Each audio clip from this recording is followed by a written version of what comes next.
ముందుగా అసలు హత్య అంటే ఎవరు వీళ్ళు? ఎలా చనిపోయింది? తర్వాత చంపిందెవరు? చంపిన వాళ్ళని పోలీసులు ఎలా పట్టుకోగలిగారు? ఈ విషయాలు మాట్లాడుకుందాం. వీళ్ళదొచ్చి సాన్వి లేక్ అపార్ట్మెంట్స్. ఇది కూకట్పల్లిలో ఉంటది. వీళ్ళ అపార్ట్మెంట్‌లో వీళ్ళది 13థ్ ఫ్లోర్‌లో ఉంటారు. 1311 వీళ్ళ అపార్ట్మెంట్ నంబరు. సో, ఇక్కడ రాకేష్ అగర్వాల్ అండ్ రేణు అగర్వాల్ వీళ్ళిద్దరు భార్యాభర్తలు. ఈయనకొక 52, 53 ఉంటాయి. ఆమెకొక 50 ఏళ్ల వయసుంటది. వీళ్ళకి ఇద్దరు పిల్లలు. పాప తమన్నా వేరే రాష్ట్రంలో చదువుకుంటుంది. కొడుకు శుభం, ఆ అబ్బాయికి 26 ఏళ్ళు. సో, వీళ్ళకి సనత్ నగర్‌లో ఉండే ఫతే నగర్‌లో ఒక స్టీల్ ఆహ్, ఆహ్, హోల్‌సేల్ షాప్ ఉంది. సో, తండ్రి కొడుకులు రోజు హోల్‌సేల్ షాప్‌కెళ్ళి షాప్ వ్యవహారాలు చూసుకుంటారు. ఈవినింగ్ వస్తుంటారు ఇంటికి. సో, అందుకని ఆవిడ అన్ని పనులు చేసుకోలేదు కాబట్టి ఒక వంట మనిషిని పెట్టుకోవాలని అనుకున్నారు. వీళ్ళది కూడా నార్త్ ఇండియా, జార్ఖండ్ నుంచి వచ్చి ఇక్కడ సెటిల్ అయిన వాళ్ళు. సో, అందుకని ఆ ఏరియా నుంచి తెచ్చుకోవడానికి వీళ్ళు చేస్తుంటారు. మామూలుగా అపార్ట్మెంట్లలో వీళ్ళకి తెలిసిన వాళ్ళు, వీళ్ళ ఆ ఏరియా నుంచి వచ్చిన వాళ్ళు కూడా ఉన్నారనమాట. సో, మామూలుగా కలకట్టాలో ఒక ఏజెన్సీ ఉంది, శంకర ఏజెన్సీ అని. వాళ్ళు వీళ్ళకి సప్లై చేస్తుంటారు. అక్కడ జార్ఖండ్ కావచ్చు, బీహార్ కావచ్చు, ఉత్తరాఖండ్ ఇలాంటి ఏరియాల నుంచి కుర్రాళ్ళని ఎక్కువగా నేషనల్ వైడ్ సప్లై చేస్తుంటారు. సో, అలాగా ఆ ఏజెన్సీ ద్వారా గతంలో రోషన్ అని ఒక అబ్బాయి ఇక్కడ 9 ఏళ్ళ నుంచి వీళ్ళ నైబర్స్ దీంట్లో పనిచేస్తున్నాడు. సో, ఆ రోషన్ కూడా ఆ ఏజెన్సీ నుంచి పంపించారు. సో, ఇప్పుడు కూడా మళ్ళీ వీళ్ళు ఆ ఏజెన్సీకే ఇది చేశారు. మామూలుగా ఏంటంటే అపార్ట్మెంట్లో చాలా మంది కూడా నార్త్ ఇండియన్స్ ఉండడం.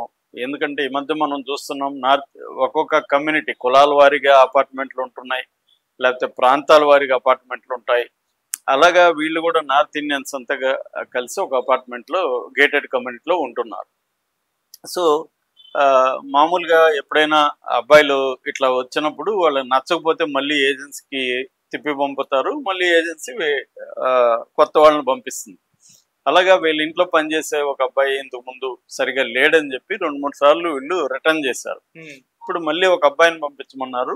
సో, ఆ అబ్బాయి ఇతనికి కూడా ఇక్కడ పనిచేసే రోషన్ కూడా తెలుసు అనమాట. రోషన్ కూడా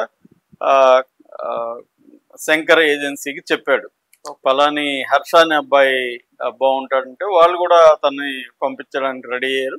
అలాగా హర్ష అనే అబ్బాయి 11 రోజులకు ముందు వీళ్ళింట్లో పని మనిషిగా ఒప్పందం కుదిరింది. 15,000 ఇతనికి ఇచ్చేట్టుగా శాలరీ, దీంతో పాటు ఆ ఏజెంట్ కమిషన్ ఏజెంట్కి వెళ్ళిపోతుంది. అలాగా ఒక ఒప్పందం కుదిరి పెట్టుకున్నారు. పెట్టుకున్నాక ఈ అబ్బాయి చాలా బాగా పనిచేస్తున్నాడు. అమ్మ అమ్మ అంటూ అనుకోకుండా అన్ని పనులు, బయట పనులు అన్ని చేస్తున్నాడు. ఈమెకు ఒక స్కూటర్ ఉంది. ఆ స్కూటర్ని తీసుకెళ్ళి కూరగాయలు, సరుకులు ఏమైనా తేవడము, వంట చేసి పెట్టడం బాగా ఉన్నాడు. వాళ్ళ భార్యాభర్తలు కూడా అనుకున్నారు, ఇంతకుముందు వాళ్ళ కంటే కూడా ఈ అబ్బాయి బాగా పనిచేస్తున్నాడు అనేది వాళ్ళు డిస్కస్ చేసుకున్నారు. అయితే మొన్న ఏమైందంటే సడన్ గా ఈ అబ్బాయి, ఈ రోషన్ ఇద్దరు వాళ్ళ ఇంట్లోకి వెళ్ళి అటాక్ చేశారు. ఆమెని అటాక్ చేసి కట్టేశారు.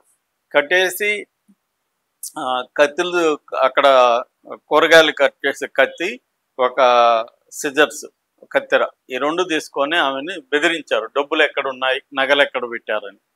అంటే ఆ అబ్బాయికి 11 రోజులు అబ్జర్వ్ చేశాడు, కానీ వీళ్ళకి లాకర్లు కూడా ఇంట్లో ఉన్నాయని చెప్తున్నారు. అక్కడికి ఈ అబ్బాయికి అర్థం కాలేదు ఎక్కడ పెట్టారని. సో, ఈ అబ్బాయి బెదిరించాడు. ఆమె నేను చెప్పనని ఇంకా పైగా వీళ్ళని తిట్టడం మొదలుపెట్టింది.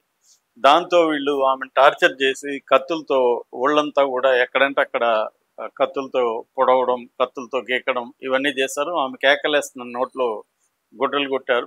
ఆమె చెప్పట్లేదు. చెప్పకపోయేసరికి ఆ కుక్కరు మూతతో తల మీద గట్టిగా కొట్టారు. దాంతో ఆమె స్పృహ తప్పింది. ఆ తర్వాత ఈమె మళ్ళీ బతికితే మనల్ని పట్టిస్తుందని చెప్పి ఆ కత్తితో గొంతు, సిజర్స్తో గొంతు పొడి చేసి గొంతులు, తర్వాత బ్లడ్ అంతా వీళ్ళ మీద పడింది. ఆ బ్లడ్ బట్టల్ని అక్కడే వదిలేసి స్నానం చేశారు. ఈ అబ్బాయి వీళ్ళ కొడుకు బట్టలు ఉన్నాయి, ఆ కొడుకు బట్టల్ని ఇద్దరు వేసుకున్నారు. ఆమె మీద, ఒంటి మీద ఒక 9 తులాల బంగారం అని చెప్తున్నారు. ఆ 9 తులాల బంగారు తీసుకున్నారు. ఇంట్లో వీళ్ళు జనరల్గా ఏంటంటే క్యాష్ పెట్టే అలవాటు లేదు వీళ్ళకి. ఎప్పుడు కూడా కలెక్షన్ ఎప్పటికప్పుడు వచ్చినా కూడా దాన్ని బ్యాంకుకి జమ చేసేస్తూ ఉంటారు.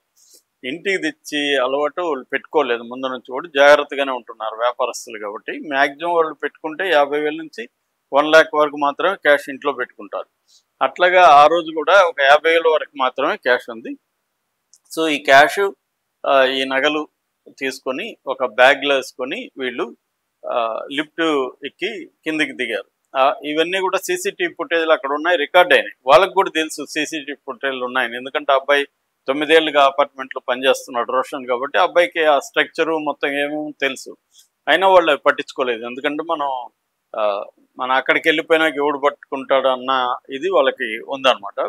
సో దిగేశారు, కిందకి వెళ్ళి స్కూటర్ తీసుకొని ఫతేనగర్లో స్కూటర్ వదిలేశారు. అక్కడి నుంచి వీళ్ళకి ఒక బ్యాచ్ ఉందన్నమాట. ఇక్కడ పనిచేసే వాళ్ళు ఆ సేమ్ ఏరియా నుంచి వచ్చిన వాళ్ళకి వీళ్ళకి ఒక నెట్వర్క్ ఉంది. అది ఈ ఓనర్స్ తెలియదు వీళ్ళకున్న నెట్వర్క్. సో ఈ నెట్వర్క్ తో వాళ్ళు అప్పుడప్పుడు కలవడం, బార్లలో మందు కొట్టడం, ఇలాగా వాళ్ళు